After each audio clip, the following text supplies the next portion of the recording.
talking about composition and shot construction. You could have a formula and shoot every film the same, but what are you doing it for? I'm doing it because I really enjoy it. I'm playing with images and I love seeing the effect that an image has within a story.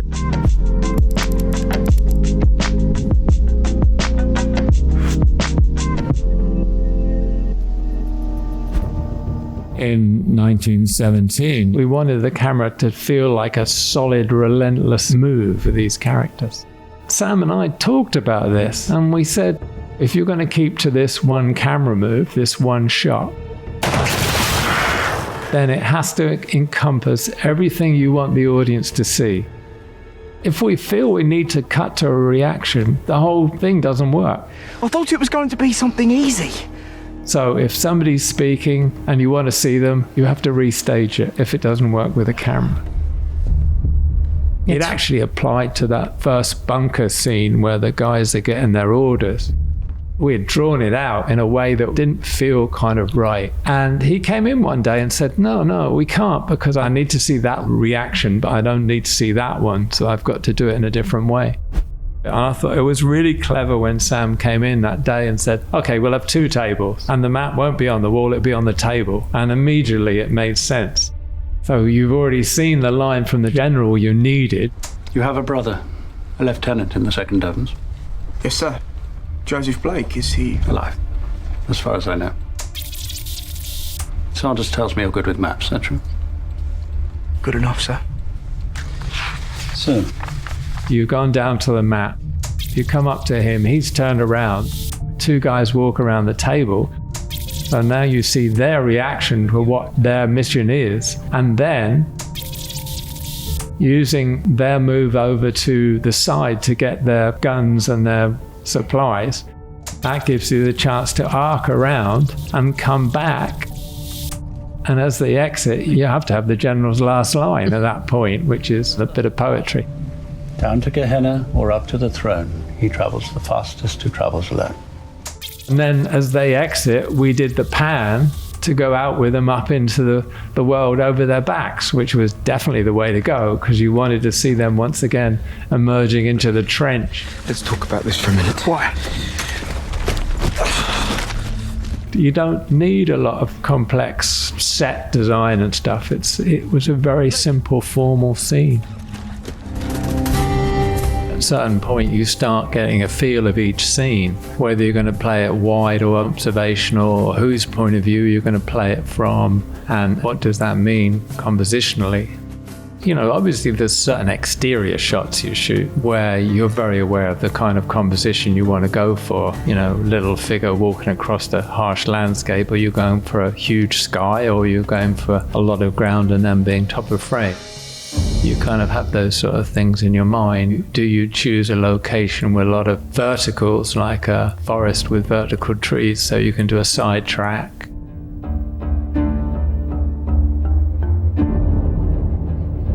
I think I can usually see it in my head, and then it's just a matter of finding that, tweaking it with the right lens and the right camera movement, the right positioning. You know, it might be just a few inches left or right and it make a lot of difference. Or change a lens, and that's the other thing with composition. It's related to the lens you use, because obviously the lens you use defines whether the viewer is close to the subject and aware of the background around them, or is further from the subject and less aware of the background and the surroundings. So, you know, the lens has a crucial role in a composition. I remember working with the Coens, and we'd done Hudsucker Proxy, and we shot the whole film on quite wide lenses, not distorted, but a kind of a pushed kind of environment, a pushed reality. But then the next film we did together was Fargo, and they wanted that to feel like a docudrama, really, a kind of like this is a real story, and they wanted it to feel real. So we talked about shooting it on longer lenses.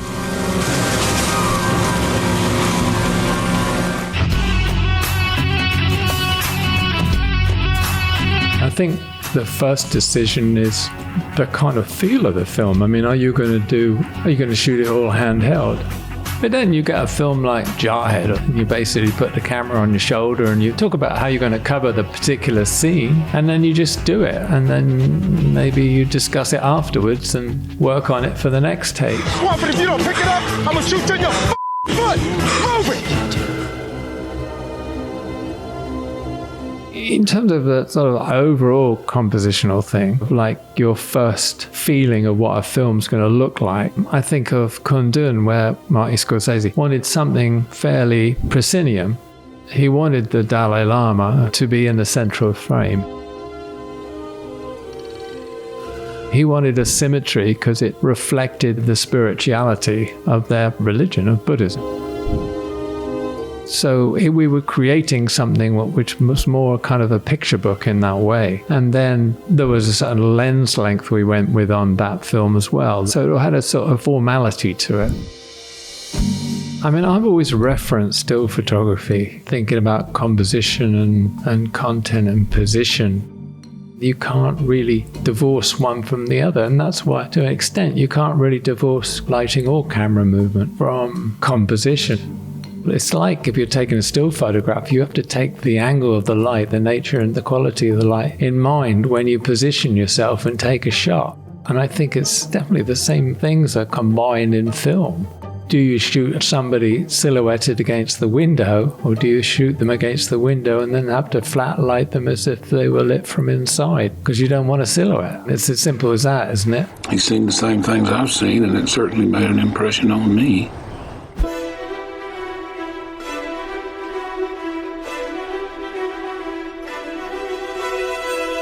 It's the image that you have in your head that's more important than the technique, if that makes sense. What's the script? What's the story? What's the scene? What's the individual shot you're shooting? And what do you want the audience to feel?